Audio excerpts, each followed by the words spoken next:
Pachi, ¿cómo hacemos para que el euskera resulte más atractivo? Y me lo preguntas tú. Pues yo creo que siendo una lengua aprendida y utilizada por gente como tú, sin ninguna duda. La haremos más atractiva en la medida en que la usemos de manera natural y habitual para hablar de más cosas. Buen cine, buen teatro, buena música, buena literatura, buenos contenidos en internet. Todo eso hace que la lengua sea más atractiva, ¿no? Al final una lengua es la experiencia que cada uno tenemos con esa lengua y son muchas experiencias que hacen que esa lengua sea más o menos atractiva. Tenemos que contribuir a que lo sea. ¿Porque las lenguas son atractivas en sí o son necesarias?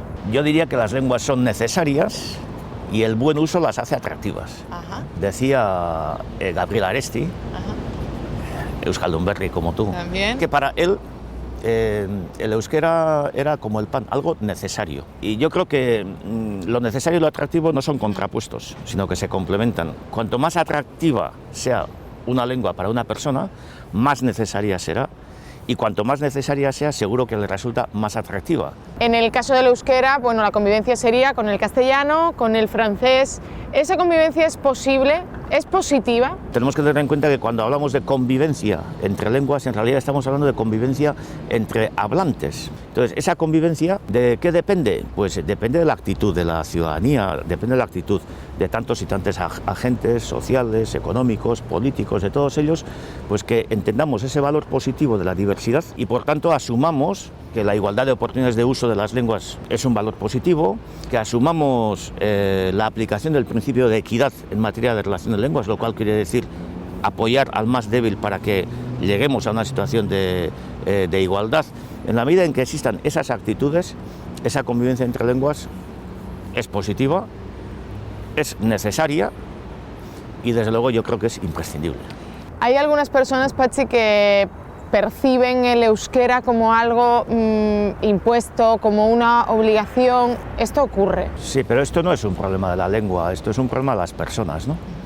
Las lenguas no se pelean entre sí, lo que pasa es que hay personas que precisamente utilizan las lenguas para la confrontación en lugar de utilizar para la convivencia, ¿no? Hay que tener en cuenta que todo proceso de normalización es un proceso complicado porque es un cambio social.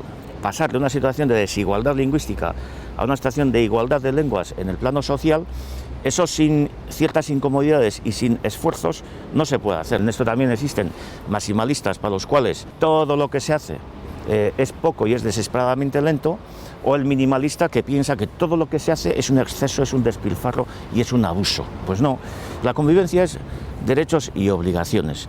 Y por tanto, adoptar medidas para que los derechos lingüísticos, los mismos, reconocidos a toda la ciudadanía, sea algo efectivo y real, eso no es imposición. ¿Cómo podemos contrarrestar esa percepción negativa que se sigue teniendo por parte de muchas personas del euskera? Con actitudes positivas y con mucha sonrisa, porque una lengua al final es lo que haces con ella. El mundo no cambia mejor con actitudes victimistas y negativas, el mundo cambia mejor con actitudes positivas y también los cambios lingüísticos tienen que ser así y con mucho sentido común y con mucho consenso social y político. Hablemos de hechos, Pachi. ¿Qué programas, qué tipo de políticas estáis llevando a cabo para contrarrestar esta visión, este sentido negativo? Seguimos trabajando para tratar de profundizar en un discurso renovado, aglutinador, integrador, dirigido al conjunto de la sociedad y por tanto al conjunto de las sensibilidades para el fomento del uso del euskera. Y si hablamos de palabra campaña, lógicamente tengo que hablar de positivity,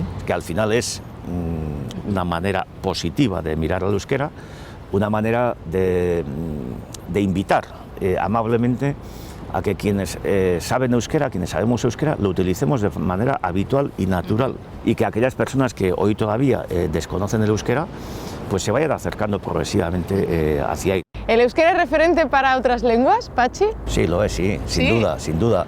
Es mérito de mucha gente que ese crecimiento continuado que ha tenido el euskera durante estos 30 años en nuestra sociedad, pues sea hoy un modelo que llama poderosamente la atención, diría yo, y que es estudiado, analizado en muchos ámbitos y en muchos lugares en el mundo. Ostentamos la presidencia, por ejemplo, de la NPLD, que es la red europea para la promoción de la diversidad lingüística en Europa, que está integrada por gobiernos y por organismos sociales y universitarios de diferentes países de Europa.